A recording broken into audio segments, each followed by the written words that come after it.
We know, Pedro. We know. So this dude, Pedro Pascal. So this is in not a response, but continuation of this one that was written. Apparently, Mary Sue Storm here is the true leader of the Fantastic Four, according to Marvel producer, as Vanessa Kirby mocks classic Invisible Woman comic portrayal. So you know how Reed Richards is the leader of the Fantastic Four? No, now it's Mary Sue Storm. Mary Sue Storm. And of course, this dude who lacks any testosterone in his body whatsoever, who I don't know why they picked to play Reed Richards, because despite his nerdy demeanor, Reed Richards is a leader. They've got him doing it, and he's like, "Oh, I love being led by strong, powerful women's. Oh, there's nothing gets my tiny wee wee harder than being led by strong women's." Now, I don't know what this dude is like, straight, get whatever, I don't care. But regardless, this is the dude who doesn't even get to cuck the proper way. Like, his partner's like, "Bitch, go fucking clean the dishes," or something, and he's like, "Okay, sweetie, just let me know if you two need anything." Like, that is this dude. The man lacks any testosterone whatsoever. He is not a leader. He's not Reed Richards. He's sure as hell no fucking Joel from Last of Us. And yet Hollywood keeps picking him. They keep picking him for these kinds of roles. Why? But Pedro Pascal says he loves being led by powerful women, as Mary Sue Storm takes the lead in Marvel's Fantastic Four. Marvel's The Fantastic Four First Steps isn't just reimagining its team dynamics, it may also be a reflection of its lead actor's real world mindset. Pedro Pascal, who plays Reed Richards in the upcoming MCU reboot, is no stranger to playing secondhand banana to powerful women, and he's not unfamiliar to getting that secondhand banana. He praised his co-star Vanessa Kirby in a recent Collider interview with comments that have already sparked widespread discussion. "I love being led in a way. What you may identify as generosity for me it just isn't. I'm only inspired by, I guess, just powerful women. I guess just powerful women have been the thing that have gotten me through being alive. So to have the opportunity to stand by one, to learn, my God, I can't fucking stand this already. Just the partner. It's the partnership. It's male and female. But it's also just a kind of transcendent sort of partnership that is in the work and is in the characters. And so I don't really know what the fuck I'm gonna do without you, Melissa, honestly."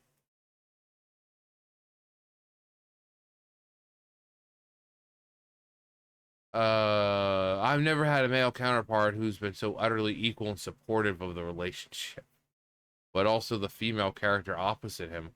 I just feel so grateful every day to have an actor like Pedro who is so generous.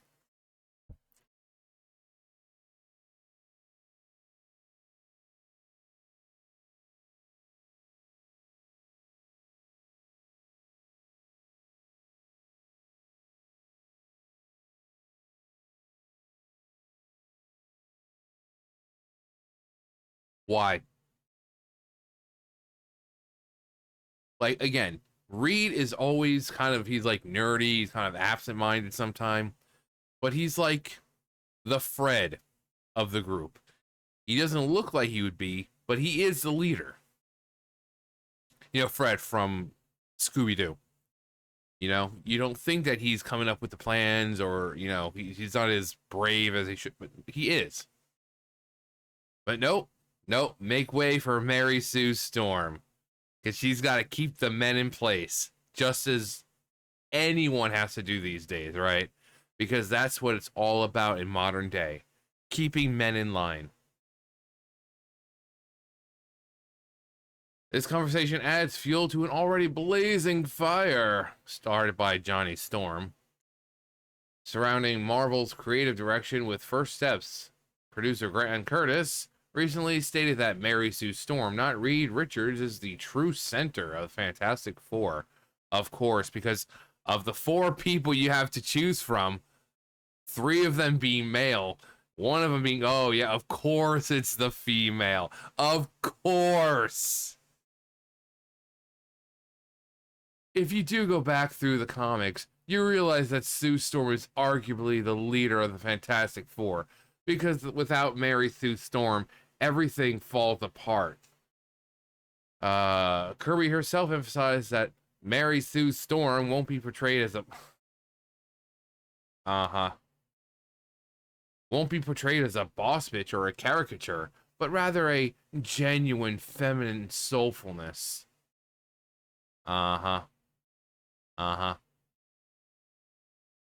Director Max Shackman, who also noted that Sue will be the head of the Future Foundation in the film, he described the pair's dynamic as an idealistic society.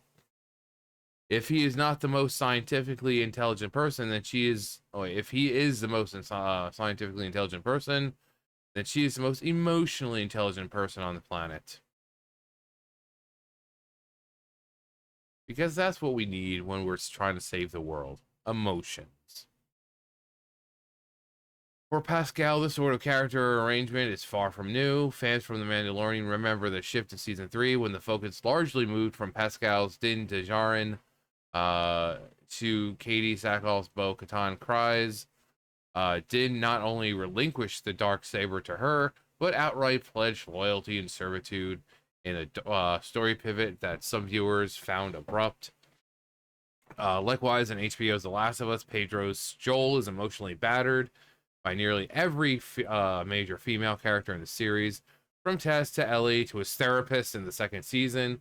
In the second season, Pascal ultimately meets his end at the hands of Abby, a smaller framed woman who bludgeons him in front of Ellie in a brutal, again, that moment, he could have done anything, but he's like, oh, I'm gonna sit here and listen to her rant for 5 minutes because I'm just a naughty, bad white man. Actually, he's not really white. What does he qualify as? You know, considering his Chilean, what kind of does he? Because he looks more white than anything. I'll just say he's a man because he's a man. Because he's a man. I need to sit here and repent for my madness. I need to let this strong, powerful woman, this woman Abby, it's pathetic. This dude does not know how to play men when that's what Joel is. Joel is a man. The things he does for Ellie, he is a man. Like this dude.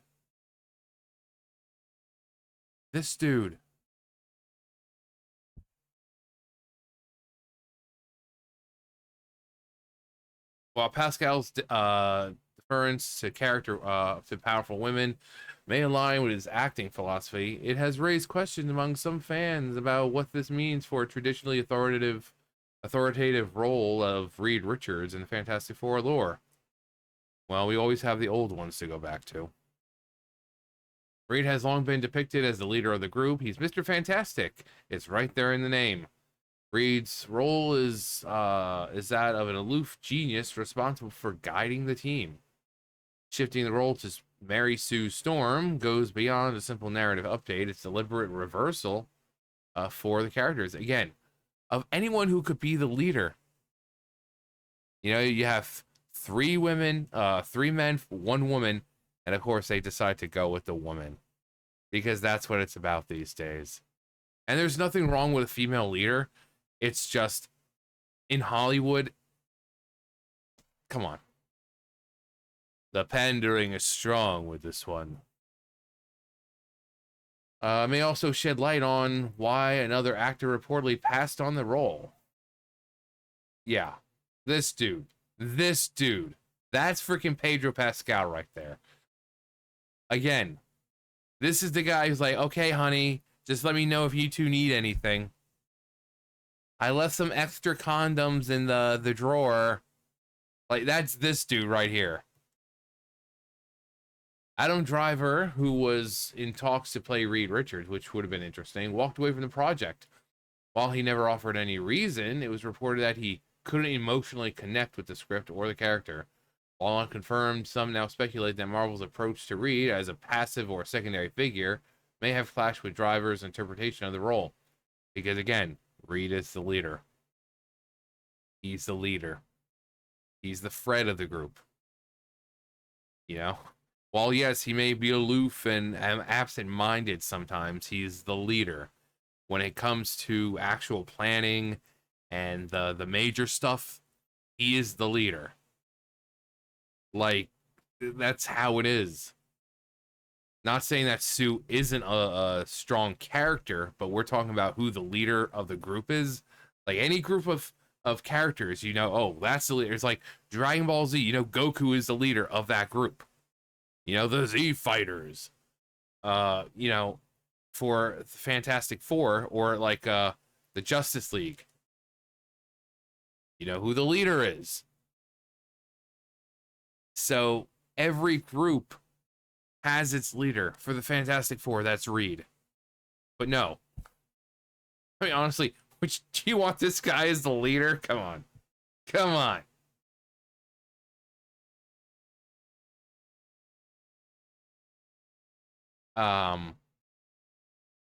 This reportedly is the first time Marvel has faced resistance from a leading man over creative direction. Oscar winner Mahershala Ali is heavily rumored to have voiced frustration over early drafts of the now apparently dead Blade film. Yeah, which is a shame.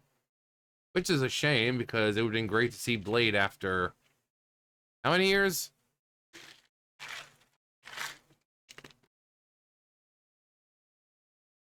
Been a while. Blade film, which were said to minimize the character's presence in favor of a younger female protagonist. Blade's daughter. Oh, gee, what do you know? A revival in modern day that's not even going to star the really star the person themselves, but instead a female daughter or just a daughter. Actually, no, I shouldn't say female, just a daughter. Quote, because we know what daughter or female nowadays means. So it could possibly be that. Of course, strong female. According to the industry insiders, the script readers scripts read more like a passing of the torch rather than a Blade-led story, which is a shame, leading to delays and extensive rewrites. The backlash eventually prompted Marvel to overhaul the film's direction, but not before the project hit multiple development snags. Pedro Pascal, on the other hand, appears fully aligned with the vision of being led by powerful women, both professionally, and personally. Um,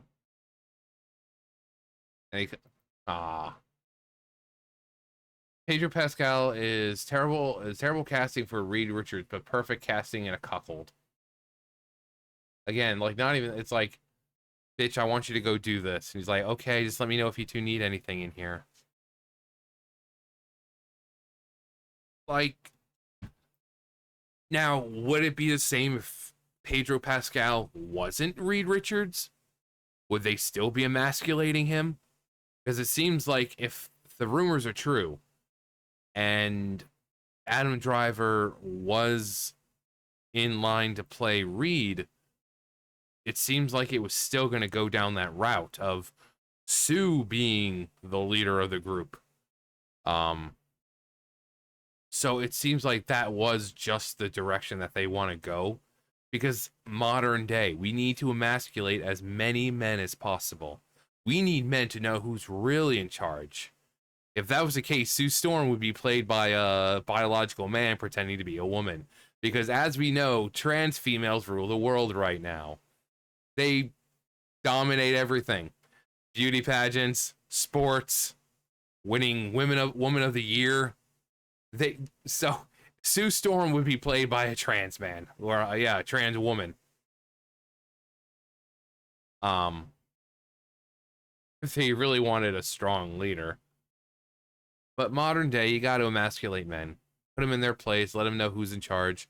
Because when you have a group of 4 people, 3 of them are men, and you pick the woman to be in charge, because women are just as powerful, just as strong. They are strong, but people are tired of Hollywood forcing women into roles of leadership just because, oh, we need to stick it to the men, or, we need to show how capable women are.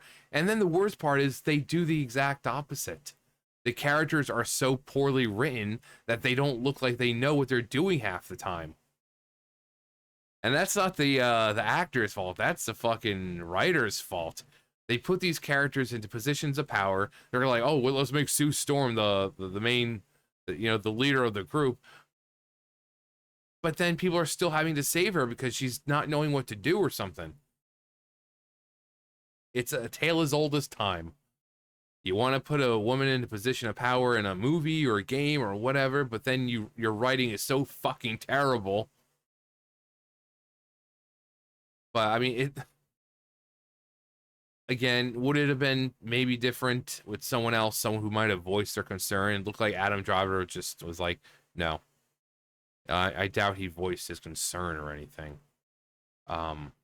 So what if we had a male lead who actually voiced his concerns? That, hey, why is Mary Sue Storm the leader of the Fantastic Four? Reed Richards is the leader of the Fantastic Four.